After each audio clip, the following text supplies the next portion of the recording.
네, 반갑습니다, 여러분. 이번 시간은 수학 4단원, 비와 비율 단원의 세 번째 시간입니다.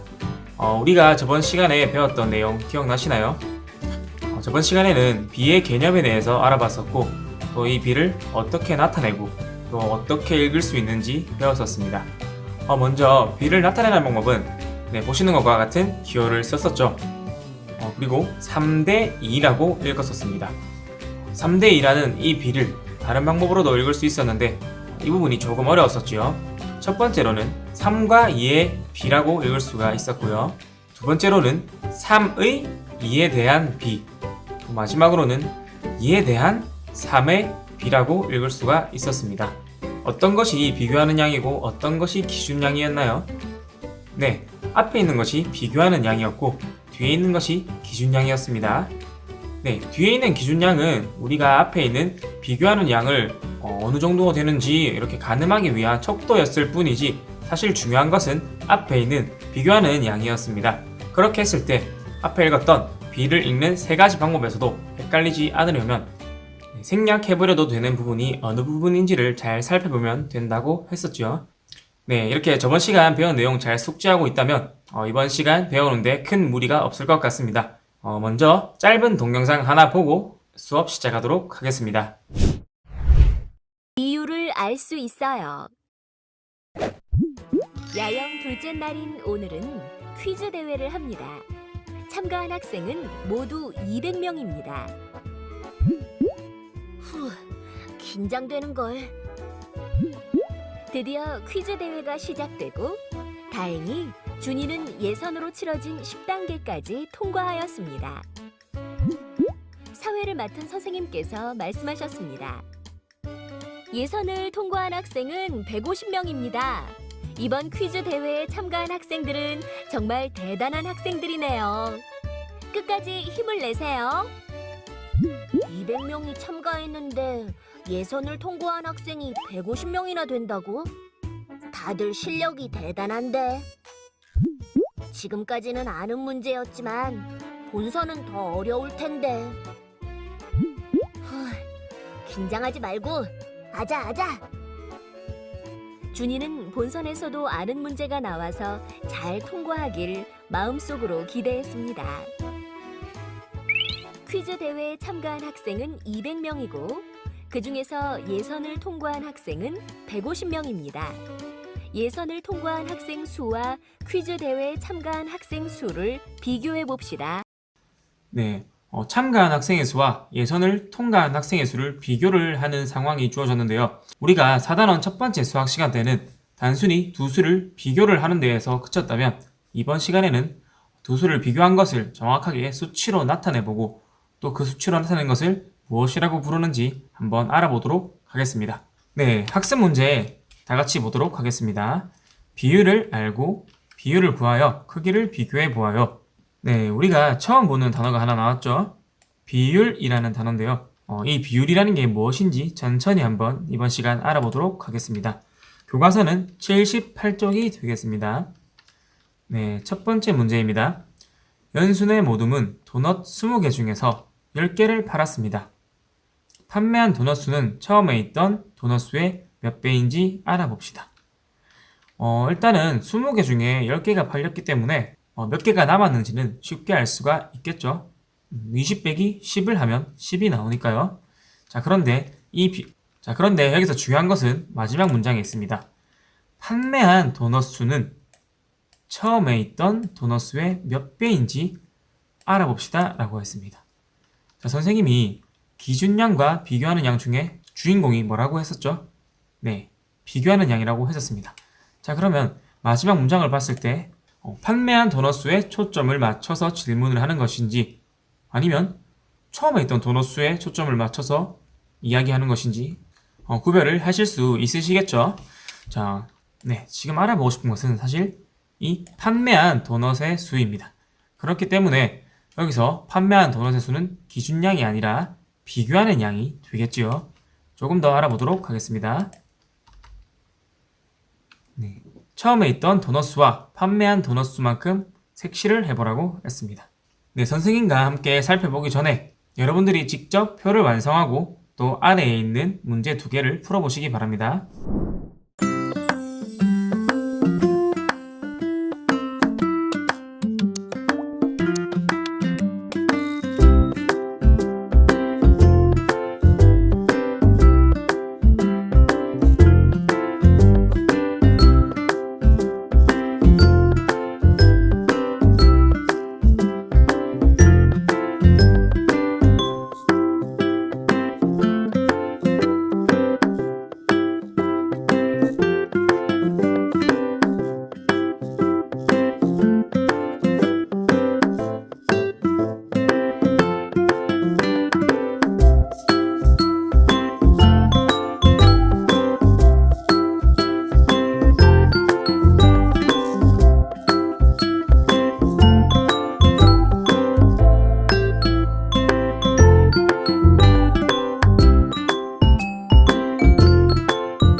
네, 다 해결하셨나요?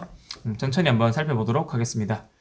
처음에 있던 도넛 수는 20개니까 20칸만큼 색칠을 하면 될 것이고, 판매한 도넛 수는 10개라고 했었죠. 그 아래에 있는 질문을 보자면 처음에 있던 도넛 수에 대한 판매한 도넛 수의 비를 써보세요. 선생님이 말했듯이 지워도 되는 부분은 지금 이 부분이 되겠네요. 처음에 있던 도넛 수에 대한 이라는 부분은 뒤에 있는 말을 꾸며주는 것이기 때문에 지금 중요한 비교하는 양은 바로 이 판매한 도넛 수라고 할 수가 있겠습니다. 그러면 비를 쓸 때 이 판매한 도넛 수가 앞에 오도록 적어야겠죠. 자, 그렇다면 판매한 도넛 수가 10개였기 때문에 10대 20이라고 적을 수가 있었을 겁니다. 자, 그 다음은 판매한 도넛 수는 처음에 있던 도넛 수의 몇 배인지 분수로 나타내라고 했습니다. 자, 여기서도 마찬가지로 판매한 도넛 수를 중심으로 해서 질문을 하고 있죠. 판매한 도넛 수는 10개. 그런데 처음에 있던 도넛 수는 20개. 자, 이 10개가 20개의 몇 배인지를 알려면 분수식은 10 나누기 20이 되겠습니다. 그렇게 했을 때 결과는 20분의 10, 즉 2분의 1. 반만 팔렸구나 라는 것을 알 수가 있었습니다. 네, 이번에는 소수로 나타내어 보라고 했는데 2분의 1배는 0.5배로 나타낼 수가 있겠죠. 네, 지금까지 했던 과정들이 오늘의 학습 목표, 핵심이었던 비율을 아는데 비율을 알기 위한 과정들이었습니다. 한번 아래에 있는 박스를 보고 정리를 해보도록 하겠습니다. 기준량에 대한 비교하는 양의 크기를 무엇이라고 할까요? 네, 비율이라고 합니다. 이때 항상 중요한 것은 기준량이 아니고 비교하는 양이라고 했었습니다. 자, 그래서 이 비율을 구하는 공식을 보자면 비교하는 양을 기준량으로 나눈 값, 즉 기준량분의 비교하는 양이 비율이라고 할 수가 있겠습니다. 네, 저번 시간에 배웠던 B랑 연결 지어서 살펴보자면 만약에 10대 2라는 B가 있을 때 우리가 비교하는 양은 앞에 있는 10이었고 기준량은 뒤에 있는 20이었죠. 그렇게 해서 비율로 나타내면 10 나누기 20, 즉 20분의 10 또는 0.5가 비율이라고 할 수가 있는 겁니다. 네, 말이 조금 복잡해 보이고 어려워 보여도 사실은 크게 어려운 내용은 아니기 때문에 한번 보실 때 정확하게 이해를 하시고 또 잘 이해가 안 되시면 교과서를 천천히 또 살펴보시면서 꼭 머릿속에 정리를 하신 후 넘어가시기 바랍니다. 네, 문제를 조금 더 보면서 비율 개념을 살펴보도록 하겠습니다. 79쪽에 있는 2번 문제입니다. 네, 직사각형 모양 액자가 두 개 있습니다. 세로에 대한 가로의 비율을 비교해 봅시다. 항상 문제가 중요하다고 했었죠. 세로에 대한 가로의 비율. 자, 지금 여기서 기준량은 무엇일까요? 네, 이제는 아시겠죠? 세로에 대한 이 부분은 뒷말을 꾸며주는 거기 때문에 지금 중요한 것은 가로의 비율, 즉 가로의 비율이 비교하는 양이 될 것이고 이 세로의 길이는 기준량이 될 것입니다. 자, 그래서 비를 적을 때는 가로에 대한 양을 먼저 적어야겠죠. 네, 그걸 체크하고 넘어가 보도록 하겠습니다. 네, 아래에 질문이 있네요. 두 액자의 세로에 대한 가로의 비율을 구할 때 기준량과 비교하는 양은 각각 무엇인가요? 가로의 비율을 비교하는 양으로 중점적으로 묻는 것이라고 했었죠. 역시나 기준량이 세로가 되고 비교하는 양이 가로가 되겠습니다. 자, 이번에도 79쪽에 있는 2번 문제 전체를 여러분들이 먼저 한번 풀어보시고 선생님과 함께 풀이를 보는 방식으로 진행을 하도록 하겠습니다.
차근차근 풀어보셨나요?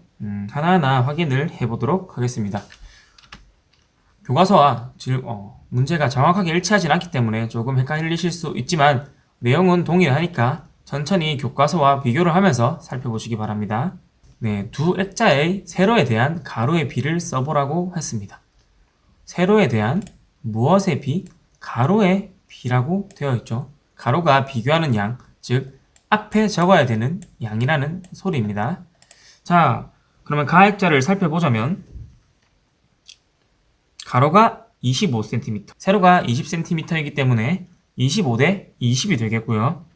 나 액자는 가로가 15cm, 세로가 12cm이기 때문에 15대 12가 되겠죠. 네, 그리고 그 다음 두 액자의 세로에 대한 가로의 비율을 분수와 서수로 각각 나타내어 보세요 라고 했습니다. 네, 비율은 어떻게 구할 수 있다고 했었나요? 비교하는 양 나누기 기준량을 한다면 우리 비율을 구할 수가 있었다고 했습니다. 자, 앞에 있는 것이 비교하는 양이었습니다. 그랬을 때 방금 말한 식으로 비율을 구한다면 네, 가는 25 나누기 20, 결과는 4분의 5 소수로 나타낸다면 1.25. 왜냐면 100분의 125이기 때문에 1.25로 나타낼 수가 있겠죠. 5학년 때 배운 내용이기 때문에 따로 다루지는 않겠습니다. 자, 그리고 나 액자를 살펴보자면 15 나누기 12, 결과는 4분의 5가 나왔을 것이고요. 네, 소수로 표현하자면 1.25가 됐습니다. 결과값을 보니 어떻습니까? 가액자, 나액자 두 액자 모두 세로에 대한 가로의 비율이 같다는 것을 알 수가 있었습니다.